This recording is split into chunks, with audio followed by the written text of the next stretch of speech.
Hey there, y'all. Today we're going to look at 6.5 on modeling data. This is our last section for Unit 5 for Algebra 2.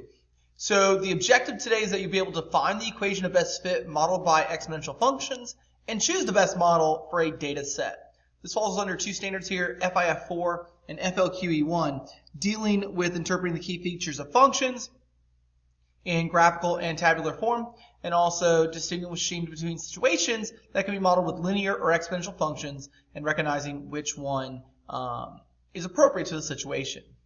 And so let's look at some questions that we need to ask ourselves when trying to figure out the equation of best fit.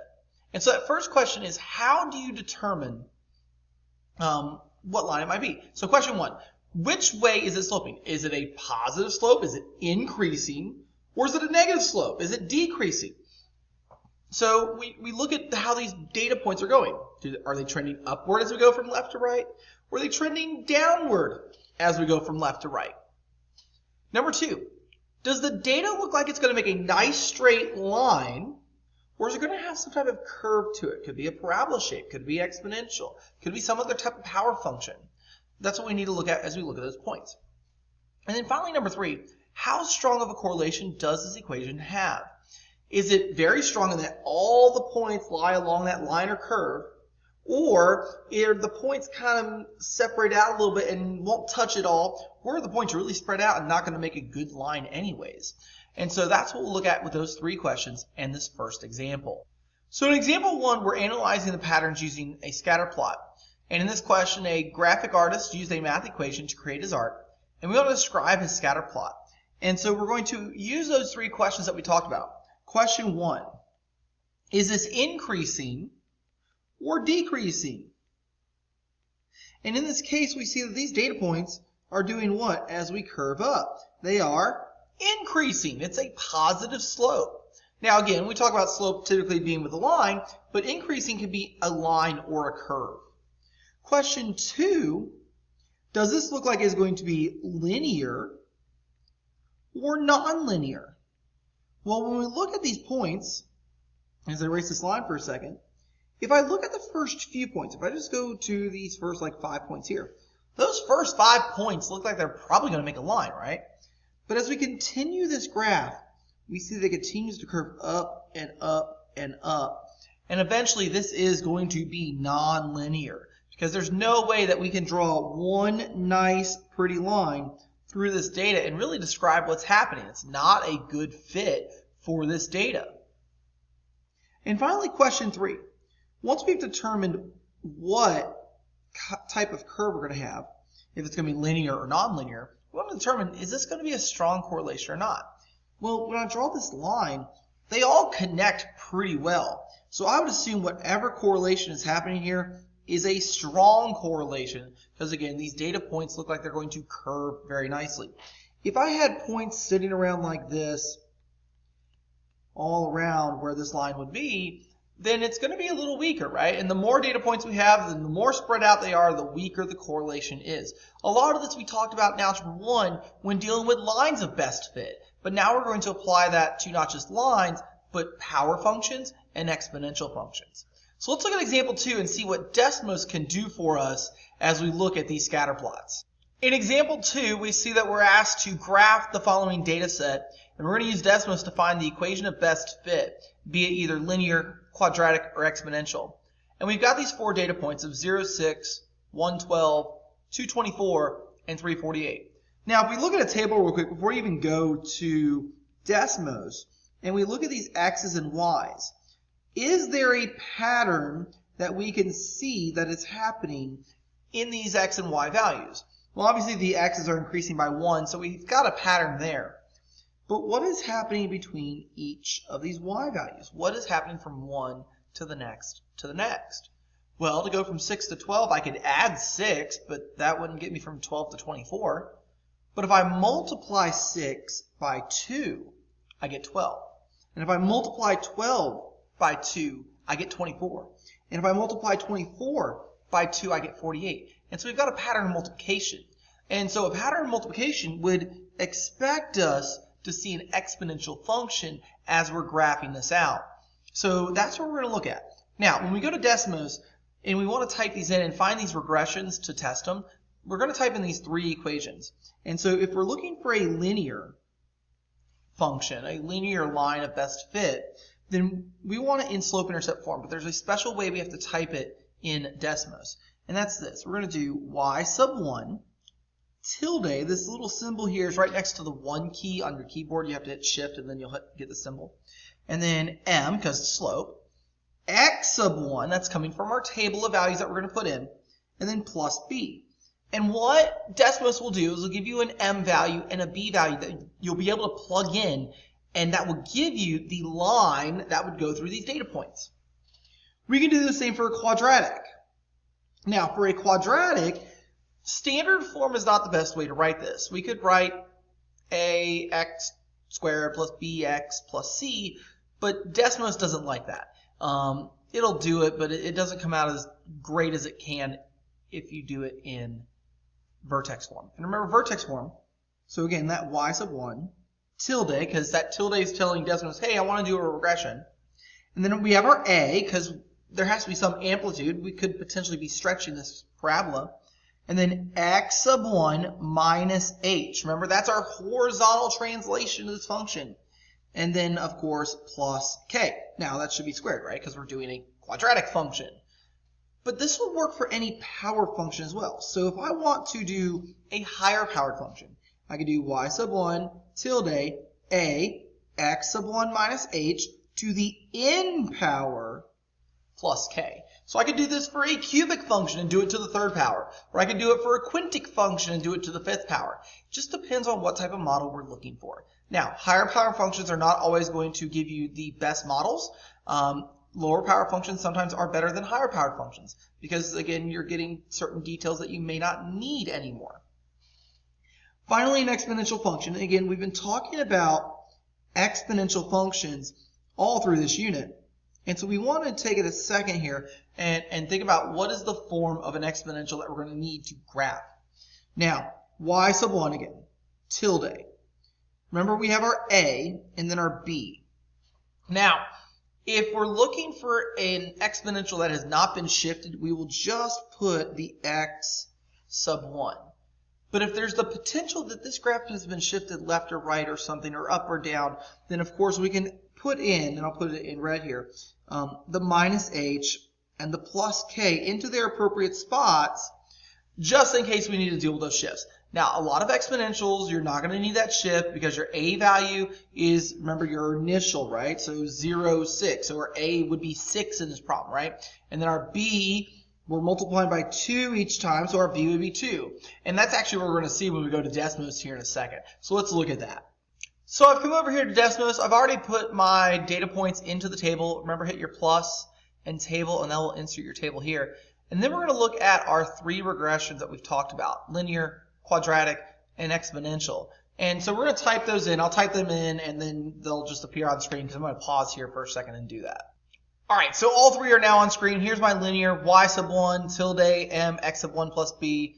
My quadratic is here, and my exponential is down here. Now, there's a nice little button here that will allow us to zoom to fit what we want on the screen. So if we just hit this button here, it'll change our screen, and there's all our red dots on the screen. Red dot, red dot, red dot, red dot, right? So we've got them all there, and now we want to look at our three regressions. And again, we see this blue line kind of cutting through, but it's not a great fit, right?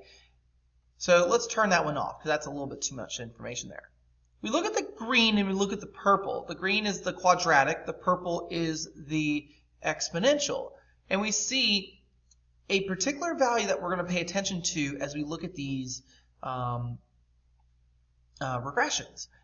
This r squared value right here, this one right here, we want that r squared value to be as close to 1 as it can, because if it's 1, it's a perfect correlation, and that means that all of our data points lie on that graph line. They lie on that graph line. And so being at 0.9983, think of it like a percentage. That's 99.8%. So these points aren't really super close, right? And so this would work for these data points, but it's also going to curve back upward on the other side. But if we look at the exponential, look at the r squared. It's perfectly 1. And if we go back to the notes, we're going to see that the A is 6, which is what I told you it would be, because remember, we're at 0, 6 to start. And then our B was 2, because each time these points were doubling. And so if we're going to write this out, remember, we're going to put the A in for A, the B in for B, and you would get Y equals 6, parentheses, 2 to the x power. So keep an eye on those that information there. All right. So again, the linear was not great. I mean, it was 92 for that r squared value, because again, we want to use r squared to compare all three. Not the r squared. But again, 92 is good, but it's not great. 99.8, great. 1 is perfect. All right. So let's go back to OneNote now and look at example 3, and also some equations we need to look at just in general as we do exponential problems. So there's a couple important formulas to remember. The first is exponential growth or decay. And this formula is for continuous interest. A is equal to P times E to the RT power. I like to call it PERT. P being your principal, E being the exponential base. And for those of you who may have forgotten what E is, remember E is like pi. It's a number that is an irrational number. It goes on forever. But it starts as 2.718. It continues on forever, but it starts at 2.718. Now, if you plug E in your calculator, it is a button on your calculator. It's a button in Desmos. If you need the E, it's there available to you. The second one, the natural exponent function. Again, we're dealing with that E, 2.718. So this is a function that if I graph like 2 to the x, right, and then I graph 3 to the x, well, this would fall in between those two graphs because I'm between 2 and I'm between 3. And finally, the standard form of an exponential function, a to the x is equal to b. Again, you might see it as y is equal to b to the x. The variables don't matter, but it's just that you have a base, which is a number, to an x, which is a variable, is equal to either another number or to y, your output. So those are some important formulas to remember. So let's look at example 3. And making a prediction here. And so we're going to look at this problem here. Sam has invested $285 into stocks and watched the value of her investment grow. If this trend continues, how much money would she have saved in 20 years? And so we see that she put in $285 to start, and in year 1 she'd have $290.70, in year 2 $296.51, in year 3 $302.44, and in year 4 $308.49. So again, there is a algebraic way to find this, but we can do a regression in Desmos to let it do all that heavy lifting and get us to the equation of this, and also to figure out how much is she going to have in 20 years. So let's go back to Desmos and see that problem in action. All right, so here we are back in Desmos. I've put the table in already, and I've fitted this so that we can see these 5 data points. And so we see these 5 points look pretty good, right? They look like these 5 points might make a perfectly straight line. And if I turn on the line, which I've already put in, we see that the r squared is 0.9999. It's really super close. Now, there's a special function we can turn on here. It's called the plots. And we can actually see how high or how low above or below these points actually hit. But if you zoom in here, you can actually see that this does not go perfectly through the center of that dot. And this doesn't go perfectly through the center of that dot. So again, these are really close, but it's not absolutely perfect. Again, it would be a good fit. It would be a great fit for this. I'm not saying it's not. It's 99.99% good, right? But let's look at a quadratic. Now, look what this quadratic's doing.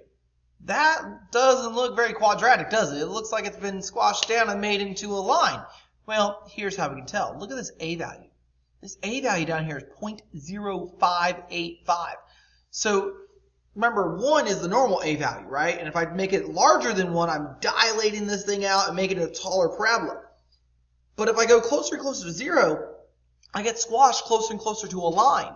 And so one of the things that we can make Desmos do is we can make Desmos do something like this.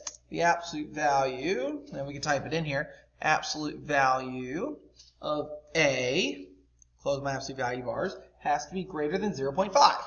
And so when we close that bracket, now we see that this a value has given us what now looks like a parabola, but look what's happened to our r squared. It was at 1 beforehand, but again, that's being squashed down to a line. Now we're down to 0.992. Again, makes a pretty good fit. 2 points just below, 3 points just above, but it's not perfect. But look what happens when we get this exponential here. This exponential has an a value of 285 and a b value of 1.02, and it is perfectly r squared is equal to 1.